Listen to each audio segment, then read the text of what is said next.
Good morning, students. Today we are going to begin with Act 2, Scene 6. So last class we completed with Scene 5, wherein I told you Shylock, even though he did not like it, he was out of hatred itself, he decided to go for the dinner party at Bassanio's place. You had seen that. While leaving his house, he asked his daughter Jessica to look after his house, his wealth, all his belongings, isn't it? So with that surety that his daughter will take care of all his wealth, all the things, all his belongings, he leaves for the dinner party. So this we had seen. Now let us see in this particular scene whether his daughter is really taking care of his wealth, his belongings or no. That is what we are going to see in this particular scene. So let us begin with the scene. The scene takes place outside Shylock's house. So where Lorenzo and his friends meet. So Lorenzo is Jessica's lover, and why is he coming? According to the letter, whatever she had sent earlier, that confidential letter that she had sent through Launcelot to Lorenzo. Isn't it? What was mentioned in that letter? That tonight they will elope. That was the thing. Means that night they are going to elope. This was the thing what was mentioned in the letter. So that was their plan, eloping in the absence of Shylock. Shylock was going to attend the party these people had planned. Meanwhile, these people planned to elope. Right? So this we had seen in the previous scene itself. So that is going to take place in this particular scene. That is what we are going to see here. So Lorenzo and his friends meet. Jessica appears on the balcony. Jessica comes on the balcony. Now when she comes over here, she's a bit ashamed. You can see that she's ashamed that she has looted her father and has disguised herself as a boy. So why she's ashamed? Firstly, she's ashamed because she looted her father. She took all the wealth, the property, everything of her father, isn't it? And not the property as such, but the wealth, the jewelry, ducats, all those things, right? So because of that, she was ashamed firstly. Secondly, she planned out and she had informed Lorenzo, and that is the promise what she had given Lorenzo, saying that she will be the torch bearer of Lorenzo, right? So she has to dress like a page. So she dressed herself as a page. So she took the attire of a male, right? That is why she was ashamed. So two reasons are given over here for her being ashamed of, right? She was ashamed of because she looted her father. Secondly, because she dressed herself as a boy. Then on other hand, you can see Antonio informs Bassanio about leaving for Belmont. Informs him to leave early to Belmont from the scheduled time. That is what you can see. At the end of the scene, Antonio informs that due to a change in the winds, Bassanio will leave for Belmont before the scheduled hour. The emphasis of the scene is on Jessica and Lorenzo. Even though these things are taking place between the dialogues and all between Antonio and Bassanio, the scene is focusing on Jessica and Lorenzo more. These two lovers, right? So this entire scene is focusing on the lovers. So what it is focusing? Their mutual desires. And due to this desires, that is, they get married, isn't it? So due to this desire, what is happening is they are bridging the gap between two religions, isn't it, and two culture. What is this two religion and culture? Christian and Jews, right? So Jessica being a Jew getting married to a Christian Lorenzo, right? So they are bridging the gap between this two religion and culture. So these are the things what we are seeing in this particular scene. So let us begin with the scene. The scene is taking place in Venice, in front of Shylock's house, right? Enter Griciano and Salarino dressed as maskers. So these two enter, Griciano and Salarino. Who are they? Lorenzo's friend too, right? Griciano, of course, he's Bassanio's friend. Salarino is also Bassanio's friend, but they are all common friends of Bassanio, Lorenzo's friends they are, right? So the first dialogue is of Griciano, you can see. This is the penthouse under which Lorenzo desired us to make stand. He says this is the shelter under which Lorenzo had asked us to wait for him. Okay, this is the same place, this is the same porch, same shelter under which he told us to wait for him. This is what Griciano says. And this Salarino says, his hour is almost past. He is late. Okay, he's late. He told us to come at this particular time, but he didn't reach. So it's surprising. He's late, he says. So Griciano says, and it is marvel he outdwells his hour, for lovers ever run before the clock. So he says, But you say, that's strange, he says. It is marvel, that is really strange. It's surprising that he is late, he says. Okay. He outdwells his hour as lovers come before time. That is what he says. He's late past the appointed time. He's totally late from the scheduled time, from the told time. Normally, lovers come earlier, rush to the meeting place earlier than the appointed time. But here he is not so serious. That is what they are discussing over here.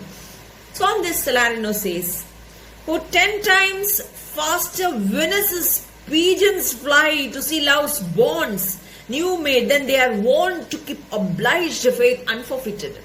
So he says, "Oh, 10 times, oh, the doves of Venus." Now, who's this Venus? Venus is the goddess of love, right? The goddess of love. And the chariot of Venus is drawn by doves. The chariot of Venus is drawn by doves. So that is what has been spoken over here. And this chair over here, it means, oh, 10 times faster Venus's pigeons. Venus is the goddess of love. The chariot of Venus is drawn by doves, isn't it? By pigeons which fly 10 times faster, isn't it? All these things mean, what is that? Gratiano is trying to say that people in love often rush, often in a hurry to meet each other. Okay, that is what has been spoken over here. They rush to the meeting place, isn't it? They rush to the meeting place before time, before the appointed time. That is what these lines mean over here.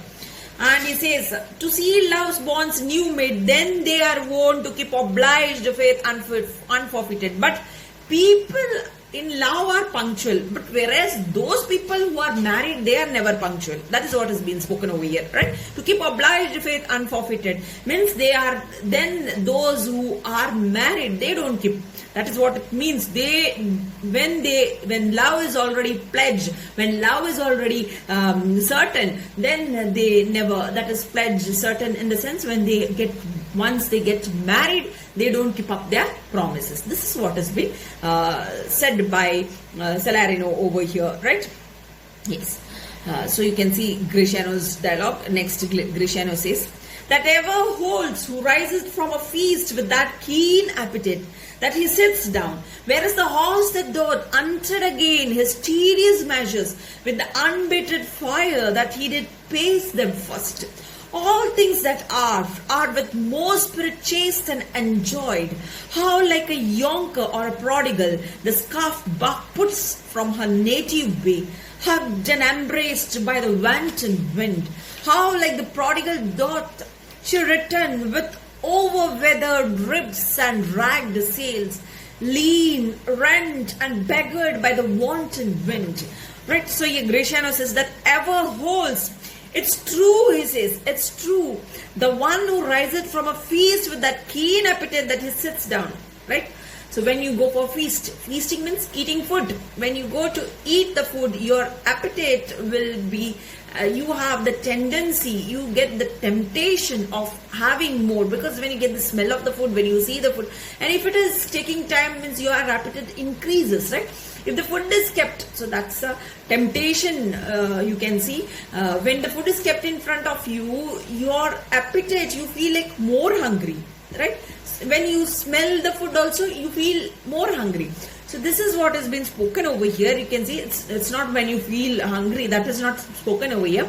Who riseth from a feast? The one who rises up after feasting, after having food, will not be having the same appetite when he sits to have the food. The person who sits to have the food will be having more appetite. When he sees the food, when he smells the food, he will like eating the whole thing, isn't it? So very hungry he will be the moment he will be sitting in front of the food. That is what is being explained over here. But after having the food, enough for his belly, enough for his stomach, when he rises up after his feasting, when he rises up, he won't be having the same appetite with what he had sat earlier. That is what is being spoken over here. So where is the horse that doth untread again? So what does it mean over here? Whatever I have told you in case of Salarino, the same thing Grisciani was trying to see. So people in love are always anxious to meet each other. This is what he says. That is why they rush to their meeting place. That is the main reason why they rush to their meeting place. So once when they get married, they don't have. Okay, so they keep up the punctuality. Who keeps? The people who are the first lovers, the one who is in love, keep up the punctuality in their meetings and they never delay. That is what has been spoken over here. Where is the horse? Where is the horse that doth untread again his tedious measures with the unbated fire that he did pace then first? Okay, all things that are. So he says the horse is giving an example of a horse. The horse will never travel again the same route through which, see, morning when the horse leaves for the work, it will be fresh, it will be energetic, isn't it? With full energy, the horse will be riding in the morning with the load on its back, right? But on its return journey, when it returns, it won't be coming back with the same energy. It will be tired, it will be exhausted when it returns from the same path. That is what has been spoken away. His tedious measures with the unbated fire, that he did pace them first. Okay, so the horse does not have the same energy after it returns, after the journey, after it comes back, right? So all things that are, so the chase is more exciting than the catch. This is what he's saying. Are with more spirit chased than enjoyed. How like a yonker or a prodigal. A yonker means how like a young man. Okay. So the younger in the sense of the prodigal son. I told you the biblical reference it is. Okay. From the Bible. It's a parable of the prodigal son. The one who wasted everything, whatever was given to him. So that's same, the younger one, right? So a young man and like a yonker or a prodigal, the scarfed bark puts from her native bay, hugged and embraced by the wanton wind. So here he's giving the example of a ship. Okay, so he's giving an example of a ship and he's speaking over here. So he's saying all things are like that, all things enjoyed, means that the pursuit, all things and that are, this is what are with more spirit chase than enjoyed. This means that the pursuit of any desired object is more enjoyable. The pursuit of any desired object is more enjoyable, a task, right? And it gives more joy compared to the pleasure one gets on its attainment, compared to the pleasure it gets from its attainment. So the truth is brought with the example over here. This truth is explained over here with the example of the ship. Okay, that is what has been said over here. How like a yonker or a prodigal, the scarfed buck puts from her native bay, hugged and embraced by the wanton winds. Means a ship with its sail, spread and flags flying, the flags of the ship flying sails out from the harbor, like how it goes high spirited when the ship leaves the harbor, right? High spirited, right? Spendthrift youth, like the spendthrift youth. That is why the prodigal son is spoken over here. Got it? Spendthrift youth, the ship leaves from the harbor, full set for its journey. Okay, like the horse, the same example like the horse when it starts its journey, or the person who's hungry when he sits to eat the food, all same examples it is, right?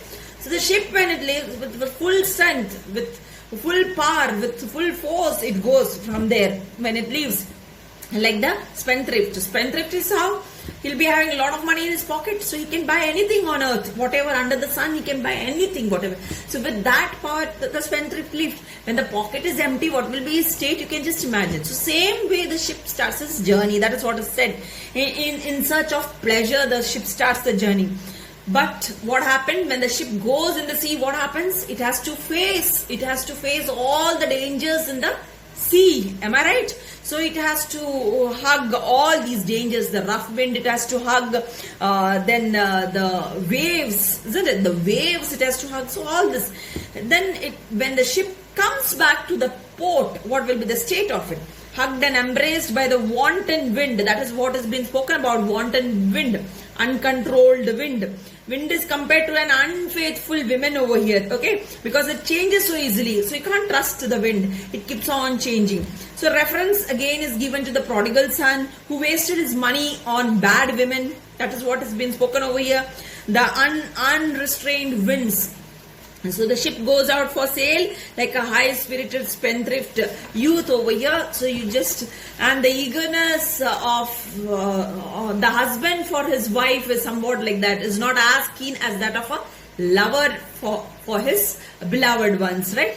So how like the prodigal thought she returns with overweathered ribs and ragged sails. The ship which went like a spendthrift, full-fledged, dressed completely, isn't it? Like with full spirit, okay?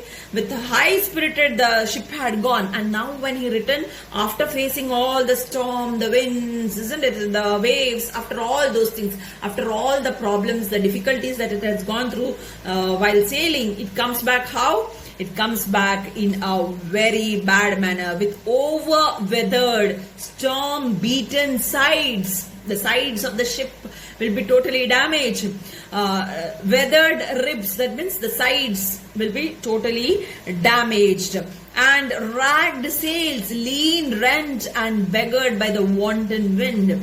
So tattered sails will be all tattered. Torn sails, torn, everything torn, right? And beggared by the impoverished. Okay, which became reduced to poverty, you can say, which reduced to poverty. In such a state it comes. So it leaves like a spendthrift and it comes like a pauper back. The ship is coming back like a pauper when it returns. Okay, so the return journey of the ship. So it looks like returning of the prodigal son. So same, that is why the prodigal son reference is given over here. Same like the prodigal son. After spending everything from his pocket, nothing is there. With the empty pocket, he has to be back, ruined by faithless prodigal son who returns, who is ruined by faithless people, faithless women, faithless girls, right? So the way he returns, same way the ship returns after the voyage. So all these three examples he is giving over here, Graciano. So one is the appetite of a hungry person when he sits, and after feasting when he gets up. Second thing is given of the horse, the energetic horse which goes for the journey never returns back with the same energy. Thirdly, he gives the example of the ship which goes with which goes with high spirited energy, okay, and the sails of it, isn't it, which goes for the voyage, doesn't return the same spirit. It comes back like a prodigal son, isn't it, tattered like absolutely like a pauper. It returns back. So these examples Graciano is giving over here. Why he is giving over here? To show the eagerness of the new lovers, right? Eagerness of the new lovers. That same eagerness won't be there in the case of a married couple. Now it might be clear, right? So once when they are married, they won't be having such eagerness at all in them. Okay, the eagerness what they had earlier, right? So when they lead a life, it becomes just like a cup of tea for them. Am I right? So you have tea regularly. So same is the case in the case of a married couple. This is the example what he's trying to give over here. Okay, so there enters Lorenzo. Salarino says, here comes Lorenzo, more of this hereafter. So Salarino says, here's Lorenzo now he has come, he says. Lorenzo, sweet friends, your patience for my long abode. Not I, but my affairs have made you wait. When you shall please to play the thieves for wise, I'll watch as long for you, then approach. Here dwells my father Jew. Who's within? So he says, here comes, okay, Lorenzo says, sweet friends, your patience for my long abode. So he's apologizes in front of his friends for being late. He's late.